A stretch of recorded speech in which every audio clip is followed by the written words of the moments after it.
तो हे हाय, हम लोग ने जो फर्स्ट पार्ट मेमोग्राफी का कर लिया था and we are starting from here second part of the mammography. So mammography quality standard act, what is this?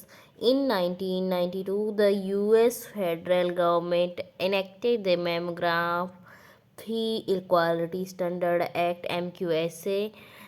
कब की स्टार्ट किया? 1992 में स्टार्ट किया. And MQSA came about as a result of a high visibility public relations campaign of the ACS, and which recommended that all women older than 40 should undergo screening mammography, and that federal legislation should provide reimbursement for screening mammography.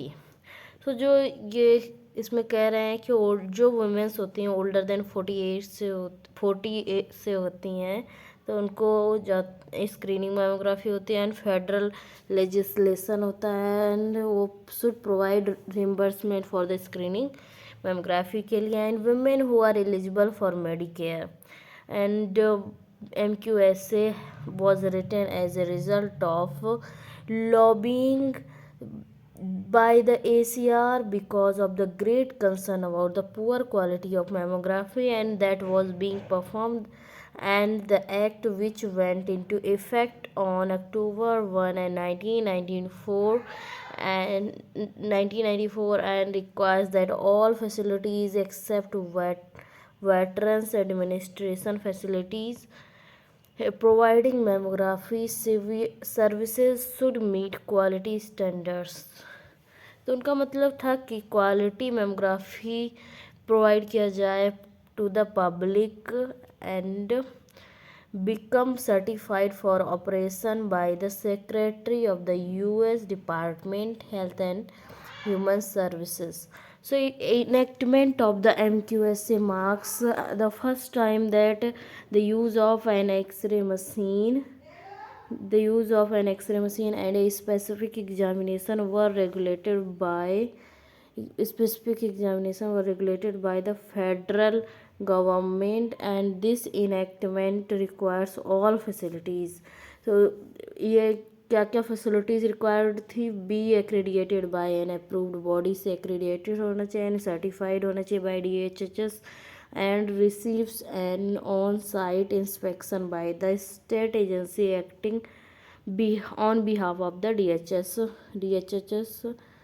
and or by DHHS inspectors. So all mammography facilities must have met these regulations by April 28, 1999, and the final rules of the MQSA are known as Public Law 105 to 248. In Canada, mammography guidelines are set by the Canadian Association of Radiologists.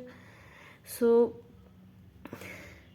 the technical aspects of mammography are tightly controlled and mammography must be performed on the dedicated mammography unit.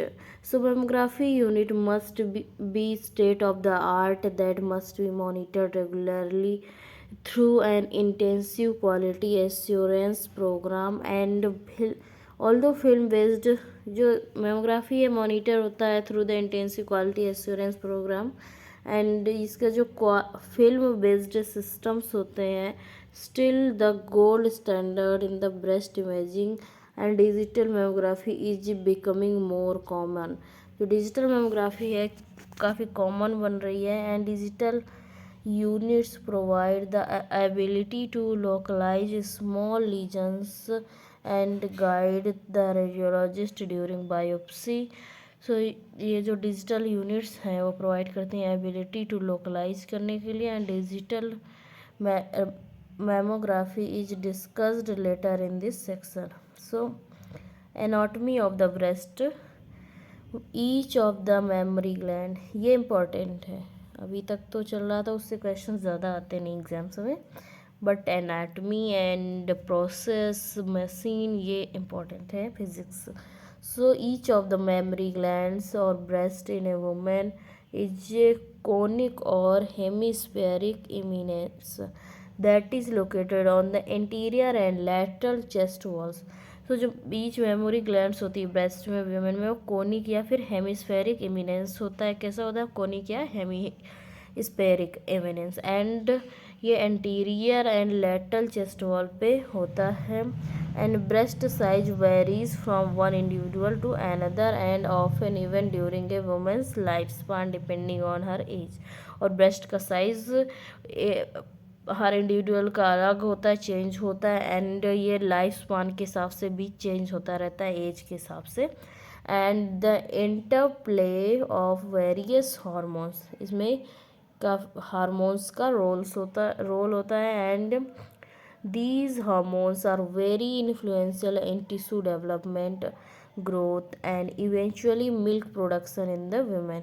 तो जो ये hormone होते हैं इनका role काफ़ी ज़्यादा important होता है टिश्यू डेवलपमेंट में एंड ग्रोथ में इवेंट, और जो मिल्क प्रोडक्शन होता है उसके लिए भी। And breast shape undergoes numerous changes throughout a woman's lifetime.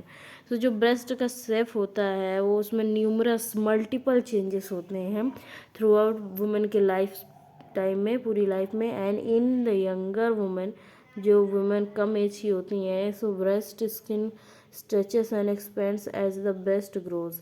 तो ब्रेस्ट की स्किन स्ट्रेच होती है एंड एक्सपेंड होती है जिससे कि ब्रेस्ट जब ग्रो होता है and producing a rounder appear, जो राउंडर अपीयरेंस होता है उसके लिए। And breast tissue in a young women tends to be slightly denser. Young women में थोड़े से ज़्यादा डेंस होते हैं एंड मोर ग्लैनुलर होते हैं than breast tissue in a older women से। and average breast extends from the anterior portion of the second rib down to the sixth or seventh rib। जो एवरेज ब्रेस्ट होता है वो extend करता है anterior portion of the second rib से six या seventh rib या मेडिस्टर्नम तक होता है। एंड फ्रॉम द, ये इम्पोर्टेंट लाइन है कि ब्रेस्ट का जनरली अगर पूछ लिया जाए तो कहाँ से कहाँ तक लाई करते हैं। So anterior portion of the second rib down to the six or seventh rib midsternum and from the lateral border of the sternum into the axilla. Lateral border जो होती है स्टर्नम की और एक्सिला से कनेक्टेड होते हैं। And each breast comprises 15 to 20 lobes. Each breast में 15 से 20 लोब्स होते हैं and which are covered by adipose tissue that primarily accounts for its size and shape. और इसमें 15 से 20 लोब होते हैं जो कि कवर्ड होते हैं बाय द एडिपोज टिश्यू के द्वारा। एंड प्राइमरीली इसमें जो साइज और शेप के लिए ये एडिपोज टिश्यू ही जिम्मेदार होता है, यही बनाता है surface anatomy of the breast. Surface anatomy काफ़ी इंपॉर्टेंट है, इससे क्वेश्चंस आते हैं। So the surface anatomy includes the nipple and A small projection that contains a collection of 15 to 20 duct opening from secretory glands with in the breast tissue. तो surface anatomy में इसमें nipple आता है and small projections जो होते हैं वो आते हैं, जो कि इसमें कि कलेक्शन होते हैं 15 से 20 डक्ट ओपनिंग्स के from secretory glands with in the breast tissues. And ये मतलब निप्पल ही है एक जो प्रोजेक्शन है, इसका मैं इधर पर ड्रॉ करती हूँ। Let me take pen. Okay, so ये निप्पल, ये क्या है, एक स्मॉल प्रोजेक्शन है, ऐसे कुछ होता है ना सेफ। तो इसमें जो है 15 से 20 तक वो होती हैं डक्ट ओपनिंग्स, मतलब ये सभी डक्ट्स आ रही हैं और इधर पे कलेक्टिवली ओपन होंगी। एंड ये सिक्रीटरी ग्लैंड्स है ये ब्रेस्ट, तो उसी से ये निप्पल से ही ग्लैंड सिक्रीट होता है। क्या सिक्रीट होता है? जनरली मिल्क प्रोड्यूस होता है। And the circular and darker pigmented area, जो सर्कुलर और डार्कर पिगमेंटेड एरिया होता है सराउंडिंग द निप्पल के चारों तरफ, इच टर्म्ड एज एरियोला, तो उसे एरियोला बोलते हैं। एरियोला क्या है? जो डार्क, थोड़ा सा डार्क कलर का होता है and circular pigmented type area होता है निपल के चारों तरफ, उसको एरियोला बोलते हैं। And the Montgomery glands are small oil glands whose purpose is to keep the nipple lubricated and projected। And उसमें Montgomery glands पाई जाती हैं जो कि स्मॉल ऑयल ग्लैंड्स होती हैं जिनका पर्पज होता है निपल को लुब्रिकेटेड रखना एंड प्रोटेक्टेड रखना। And specially while nursing an infant, और ये स्पेशली तब ज़्यादा ज़रूरी होती हैं जबकि एक इन्फेंट को नर्सिंग कर रही हैं, मतलब उसका फीडिंग कर रही हैं। And the junction of the inferior part of the breast with the anterior chest wall is called inframammary fold. So जो जंक्शन होता है मतलब अटैचमेंट होता है इन्फीरियर पार्ट, जो नीचे का पार्ट होता है ब्रेस्ट का, उसका एंटीरियर चेस्ट वॉल से जो होता है नीचे का पार्ट, उसको इन्फ्रा मतलब इन्फीरियर पार्ट है ब्रेस्ट का तो इन्फ्रा हो गया, एंड मेमरी ब्रेस्ट का तो मेमरी हो गया, एंड फोल्ड मेमरी फोल्ड, तो उसको क्या बोलते हैं इंफ्रा मेमरी फोल्ड बोलते हैं। Okay, so the axillary tail is a band of tissue that wraps around the pectoral muscle laterally। फिर एक्सिलरी टेल होती है जो कि बैंड होता है एक टिश्यू का जो कि रैप करता है अराउंड द पेक्टोरल मसल जो कि लेटरली होती है। And the width of the breast की जो विड्थ होती है कॉल्ड मेडियोलैटरल डायमीटर। मीडियोलैटरल डायमीटर कहते हैं on the most women is greater than the vertical measurement. जो ज़्यादातर वुमेन होती है उसमें ग्रेटर होती है दैन द वर्टिकल मेजरमेंट से। So from top through bottom the vertical measurement which may be described as the craniocaudal diameter. जो vertical diameter होती है क्रेनियोकाउडर डायमीटर होती है जो कि एवरेज 12 से 15 सेंटीमीटर होती है एट द चेस्ट वॉल पे। And in the positioning the mammographer realises that more breast tissue is present beyond the obvious tissue. जब पोजिशनिंग करते हैं तो मैमोग्राफर को पता चलता है, बड़ा रियलाइज करता है कि जो ज़्यादातर टिश्यू होता है वो ऑब्वियस टिश्यू प्रेजेंट होता है that extend from the chest wall, जो कि एक्सटेंड होता है चेस्ट वॉल से। So breast tissue overlies the costocartilage area near the sternum and extends well up to the axilla. ये मतलब कोस्टोकार्टिलेज एरिया जो स्टर्नम का है वहाँ से स्टार्ट होके एक्जिला तक ब्रेस्ट टिश्यू पूरा आता है। सो दिस ब्रेस्ट जो ये पूरा ब्रेस्ट टिश्यू को इंक्लूड करने के लिए extending into the axilla is called, जब जो ब्रेस्ट टिश्यू एक्सटेंड हो रहा है to the into the axilla is called tail of the breast, उसको टेल ऑफ द ब्रेस्ट बोलते हैं। और the axillary prolongation of the breast बोलते हैं, axillary prolongation of the breast से we say it axillary prolongation of the breast and is most common site for breast cancer to occur। और most common site भी होती है ये breast cancer होने की। मोस्ट कॉमन साइट क्या है axillary prolongation of the breast.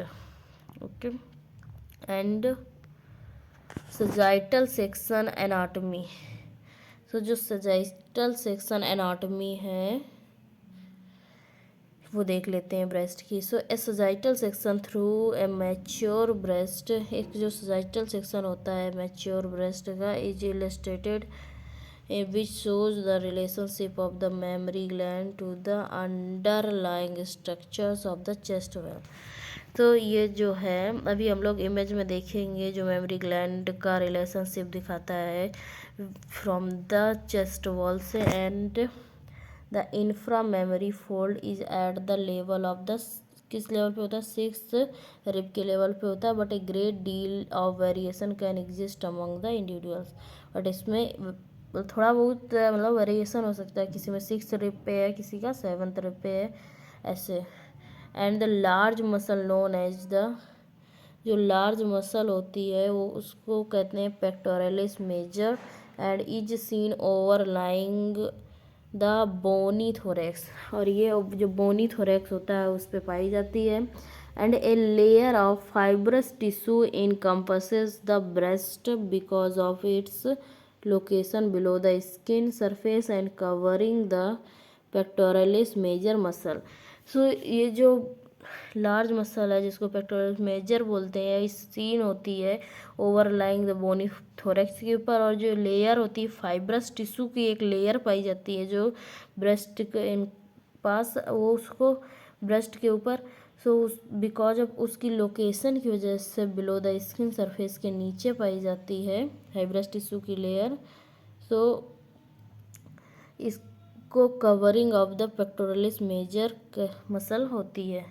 And the area where tissue these tissues meet is superiorly to inferiorly is termed as retro memory space. और जहाँ पे ये जो एरिया होता है जहाँ पे ये टिश्यूज मिलते हैं सुपीरियरली टू इन्फीरियरली, इनको इस स्पेस को क्या बोलते हैं, इस स्पेस को बोलते हैं रेट्रो मेमोरी स्पेस बोलते हैं। Okay, and this retro memory space must be demonstrated. ये जो रेट्रो मेमोरी स्पेस है उसको डिमॉन्स्ट्रेट किया जाता है on at least one projection during the radiographic study of the memory glands as an indication that all breast tissue has been visualized। so इसको demonstrate किया जाता है on projection during the radiographic study of the mammary glands की, जिसका indication होता है कि all breast tissue has been visualized. And this is possible because the connections within the retro memory space are loose, जिससे कि retro memory space का connection loose होते हैं। And the area of the IMF infra mammary folds के जो area है is the most mobile within the normal breast, काफ़ी ज़्यादा मोबाइल होता है within the normal breast के। And the relative position of the glandular tissue versus adipose tissue अभी हम लोग देखेंगे। एडिपोज टिश्यू किसे कहते हैं, फैटी जो टिश्यू होता है। And the central portion of the breast is primarily glandular tissue, जो सेंट्रल टिश्यू होता है ब्रेस्ट का वो ग्लैंडुलर टिश्यू होता है। And varying amounts of adipose or fatty and tissue surrounding the glandular tissue. The ratio of the glandular versus adipose tissue varies from individual to individual, primarily secondary to genetics and to age। हाँ, ये वाला adipose tissue कितना है, fatty tissue कितना है, glandular tissue कितना है, ये सब एज पे, हार्मोन्स पे and person to person vary करता है। So here we can see, हाँ आप लोग देख सकते हैं सरफेस एनाटॉमी। ये है निप्पल जिसमें कि 15 से 20 डक्ट्स की आपस में मिलके ओपनिंग होती है। ये जो आपस का डार्क एरिया इसको एरियोला बोलते हैं। एंड जो ये नीचे से कनेक्ट होती है 6th या 7th रिब से होती है, और इसको जो चेस्ट वॉल से जो अटैचमेंट होता है वो इसको इंफ्रा मेमोरी फोल्ड बोलते हैं। एंड यहाँ पे आप लोग देख सकते हैं दिस इज़ द टेल, ये जो एक्जिला के साथ इसका अटैचमेंट है इसको टेल ऑफ ब्रेस्ट बोलते हैं, एक्जिलरी प्रोलॉन्गेशन। और यही मोस्ट प्रोन एरिया है to the breast cancer. And rib यहाँ से सेकेंड रिब से अटैचमेंट हो, 2nd to 6th या 7th रिब तक इसका होता है डायमीटर। एंड क्रेनियोकाउडर डायमीटर, इसकी जो सीसी वाली डायमीटर होती है क्रेनियोकाउडर वो होती है 12 to 15 सेंटीमीटर, 12 से 15 सेंटीमीटर होती है। ओके, एंड यहाँ पे आप लोग देख सकते हैं सजाइटल सेक्शन ब्रेस्ट का। इसमें ये इधर से नीचे जो होता है इंफ्रा, जो चेस्ट वॉल के साथ अटैचमेंट होती है इसकी बॉर्डर की, उसको बोलते हैं इंफ्रा मेमोरी फोल्ड। ये 6th रिब या 7th रिब से होती है, पर्सन टू पर्सन वेरी करती है। निप्पल एंड ये सभी जो डक्ट्स की ओपनिंग हो रही है ना। एंड इसका जो डार्क कलर चारों तरफ होता है उसको एरियोला बोलते हैं। इसको जो पीछे स्पेस होता है उसको रेट्रो मेमोरी स्पेस बोलते हैं। ये पेक्टोरलिस मेजर मसल इसके लाई करती है एंड ये फर्स्ट रिब है एंड सेकेंड रिब्स, फर्स्ट या सेकेंड रिब से इसका वो होता है एंड क्लेविकल इसके ऊपर होता है एंड ये लेवल शो किया गया है, ये स्किन है। Okay and here you guys can see breast tissue sagittal section also, ये एडिपोज टिश्यू दिख रहा है, glandular tissue and skin. I hope you guys have understood this and so let's see the primary function of the mammary gland is the secretion of milk or lactation। जो mammary gland का primary function क्या होता है? So mammary gland का primary function होता है secretion of milk और lactation होता है and the size of female breast और अमाउंट ऑफ ग्लैंडुलर और fatty tissue has no bearing on the functional ability of the gland. तो जो साइज़ होता है फीमेल का उससे मतलब फैटी टिश्यू से फंक्शनल एबिलिटी का कोई वैसा कुछ खास कनेक्शन नहीं होता है, but the skin that covers the breast is seen to be uniform in thickness होनी चाहिए, थिकनेस यूनिफॉर्म होनी चाहिए स्किन की and except the area in the areola and nipple का, वो एरिया का थिकनेस अलग होता है where the skin is thicker, जहाँ पे स्किन थिकर होती है। So methods of localization, we will continue this video in the next lecture. So till then, like, share and subscribe and revise your studies.